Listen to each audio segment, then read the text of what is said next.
Hello, welcome. I'm Tommy the Keyblade Master, and this is my channel. Now, the last few weeks I have been teasing a Bayou Billy review. So, where is it? Well, I've recorded the footage and I've even put together a script of some of the things I'm going to say. Unfortunately, I'm trying to also finish Kingdom Hearts 1.5 HD Remix, put on a review of the 2.2 games that are on there, because that last game, 358 over 2 days, to call that a game would be an insult. To call it a movie would be an insult. I don't know what exactly they were thinking when they put that mess together on that collection, but I'll get into that in my review. But anyways, with Bayou Billy, it got me thinking, as well as seeing James Rolfe's Angry Video Game Nerd review of E.T., as well as several other channels that, kind of go to the classic gamer as their aim, coming out and finally saying E.T. isn't that bad of a game. And you know what? I agree with them. I have been saying that for years now. I owned the game as a kid. Now, granted, I haven't played it in 25 years since my Atari 7800 fried, but I do remember playing it as a kid, and I don't remember going, this game is so bad that I want to blah blah blah destroy it, whatever, and I can think of tons of games that frustrated me more than E.T. did.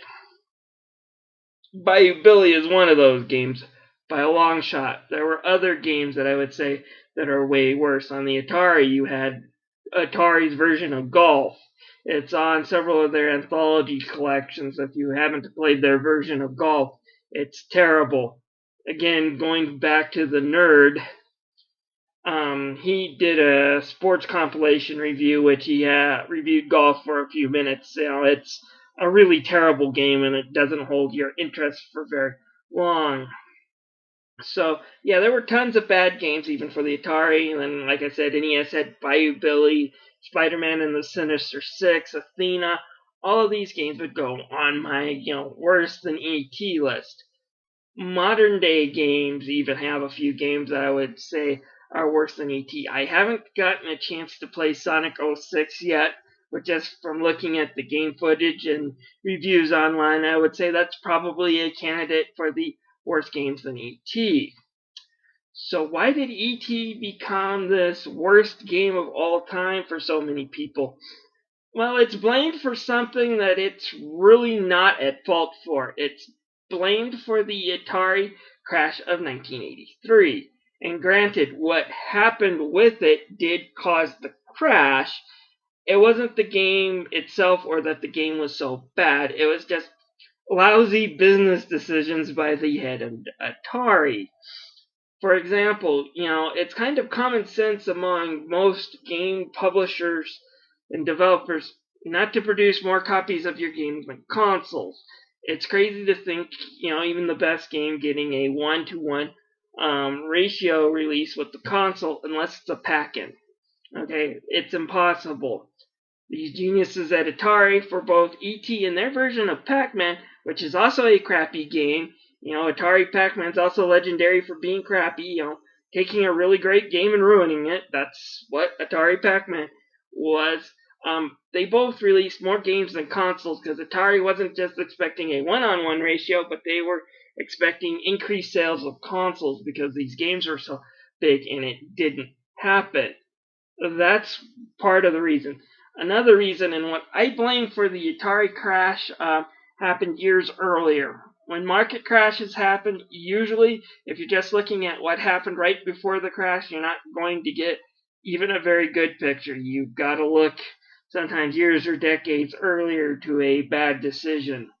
Anyways, with Atari, you have to go back several years back to where Nolan Bushnell sold the company, and you had several of Atari's top programmers going in and asking for credit for their games, as well as probably a few other things, monetarily speaking.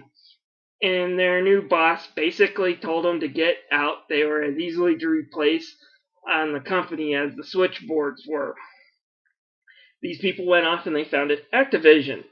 Now, Activision wasn't also the cause of the crash either. Activision made some really great games back in the day. The problem was with them leaving and forming Activision was Atari became an open platform with no way to control its content.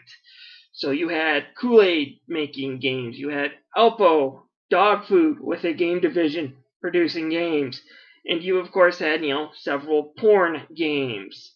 Again, Angry Video Game Nerd has covered these porn games in a really funny video. I suggest you go check it out. I never owned any of these games and never really wanted to, but his video is funny, so go check it out. But it was these low quality games that really oversaturated the market and brought it down. Atari was able to keep itself up because it released a lot of good games. Games like Haunted House and Yar's Revenge really kept it afloat and the market afloat. That is until they decided to wager on two big games and put all their money on these two big games being a success. Their version of Pac-Man and E.T. both flopped because they weren't very well made, and that's kind of what got the ball rolling on the market crash.